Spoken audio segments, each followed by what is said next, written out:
Bom, ainda sobre as equações de Maxwell, se você não quer a forma integral das equações de Maxwell, estou lhe apresentando agora a forma diferencial dessas equações. O que vai mudar daquelas equações diferenciais, daquelas equações integrais para essas equações diferenciais? Absolutamente quase nada. A única coisa que vai mudar é a formulação, a linguagem matemática e a abordagem matemática. O significado físico e as leis físicas por trás de cada equação vai permanecer a mesma. E nós temos aqui a primeira equação, onde a densidade de cargas vai gerar um campo elétrico, mesma coisa que a gente viu anteriormente. Nós não vamos ter um campo magnético isolado, então esse campo magnético pontual vai ser igual a zero. Se eu tenho a variação de um campo elétrico em relação ao tempo, vai existir a oscilação de um campo elétrico. E a última, se eu tenho um campo, a variação de um campo elétrico em relação ao tempo, ou seja, se eu tenho um campo elétrico oscilante, eu vou gerar, tá induzindo aqui um campo magnético. Tudo certo, ok? E as propriedades dessas ondas eletromagnéticas, quais são? A primeira delas é que um campo elétrico é sempre perpendicular ao campo magnético. O que isso quer dizer? Digamos que eu tenho uma folha de A4 em cima da mesa. Se eu pegar uma faca e cortar esse papel A4, a faca está sendo perpendicular ao corte que eu estou fazendo na folha. Olha para o desenho agora comigo. Eu tenho a folha aqui em cima da mesa e eu estou cortando com a faca. Então, um é perpendicular ao outro. Nesse desenho aqui eu tenho o eixo Y, o eixo Z, que é profundidade, e o eixo X, que é o espaço. O espaço de propagação aqui, a direção de propagação. Então, no eixo Y, eu tenho variando aqui o campo elétrico, e no eixo Z eu tenho variando aqui o campo magnético. É como se você abrisse a tela do seu notebook. A tela seria o eixo Y e a parte do teclado seria o eixo Z. Então, o campo elétrico estaria oscilando na tela e o campo magnético estaria oscilando no teclado. É só uma comparação para que vocês entendam melhor essa questão da perpendicularidade. O segundo ponto é que os campos são perpendiculares à direção da onda. Então, olha, percebam que eu tenho as setinhas aqui. Essas setinhas indicam que o campo está oscilando nesse eixo aqui, no eixo Y. E essas setinhas aqui estão mostrando que o campo tá oscilando nesse eixo, no eixo Z. Então, campo elétrico, campo magnético. E essa direção de propagação aqui é ou não é perpendicular? A direção do campo elétrico aqui é ou não é perpendicular à direção de propagação da onda? Agora vamos ver o campo magnético. É ou não é perpendicular, faz um eixo de 90 graus aqui, ó, com a direção de propagação. Campo elétrico também faz um eixo aqui de 90 graus com a direção de propagação da onda. Terceiro ponto, o produto vetorial aponta no sentido de propagação da onda. Então, se eu pegar o campo elétrico e fazer o produto vetorial do campo elétrico com o campo magnético, o resultado disso, do produto vetorial, vai ser a direção de propagação da onda. O quarto e último ponto é: os campos variam senoidalmente com a frequência e estão em fase. Isso quer dizer o quê?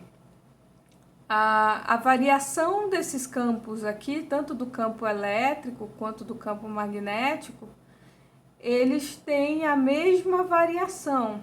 À medida que um aumenta, o outro aumenta. À medida que um outro diminui, o outro também diminui. Eles são diretamente proporcionais e estão em fase. O que quer dizer em fase?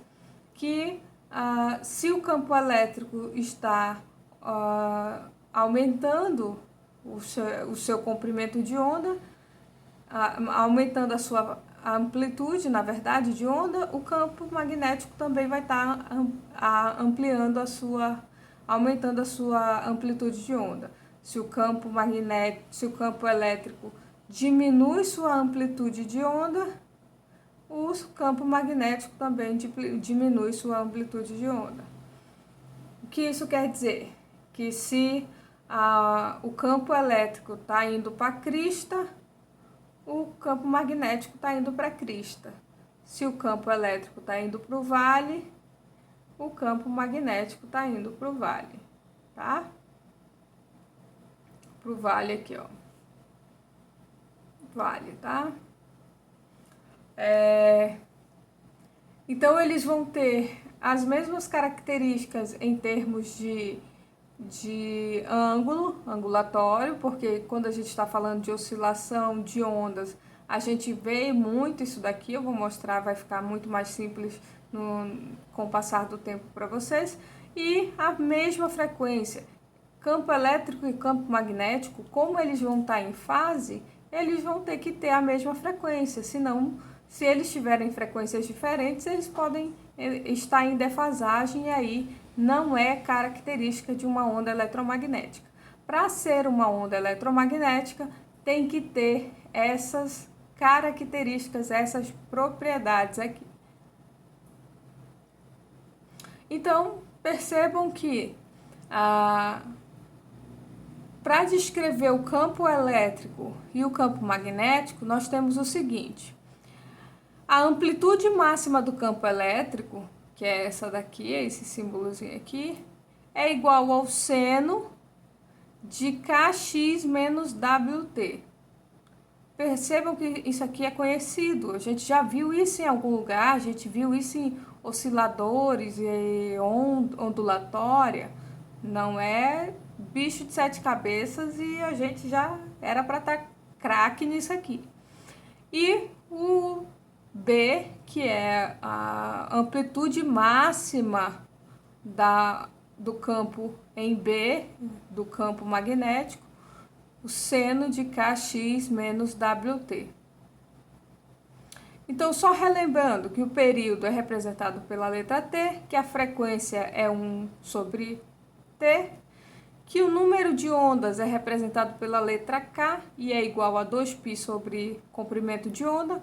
Comprimento de onda é lambda, frequência angular é o W aqui, é o ômega, sei lá, o W, vamos chamar de W, é igual a 2π F, e a velocidade da onda é igual W sobre K, que é igual lambda F. Isso aqui tem que ficar na memória da gente, não como decoreba, mas porque nós seremos professores de física e a gente tem que ter essa tabelinha na cabeça aí. Sendo assim, as consequências dessa junção das equações que já eram conhecidas na época forneceu para Maxwell a velocidade da luz C, que é igual ao W sobre K, que é igual a 1 sobre raiz de μ0 vezes ε0. O μ0 é a permeabilidade magnética do vácuo e ε0 é a permissividade elétrica do vácuo. A distinção dos dois nomes é só para diferenciar um do outro. Então, a velocidade, o resultado que Maxwell chegou foi de próximo a 3,0 vezes 10 a oitava metros por segundo. Depois vem o Sistema Internacional de Unidades e Medidas e faz um arredondamento para esse valor aqui como estabelecimento. Então, a conclusão de Maxwell, que todas as ondas eletromagnéticas, incluindo a própria luz visível, se propaga no vácuo, tem que ser no vácuo, não pode ser em outro material, elas se propagam com a mesma velocidade c. Então, essa conclusão foi extremamente importante para a ciência e é a partir daí que começam as grandes descobertas do século XX e é a partir daí que começa a surgir a física moderna e assim por diante. Então, eu posso achar a velocidade de C fazendo o seguinte também. Eu pego o campo elétrico, divido pelo campo magnético, eu vou ter a velocidade da luz. Sendo assim, muito obrigada pela audiência e até o próximo vídeo.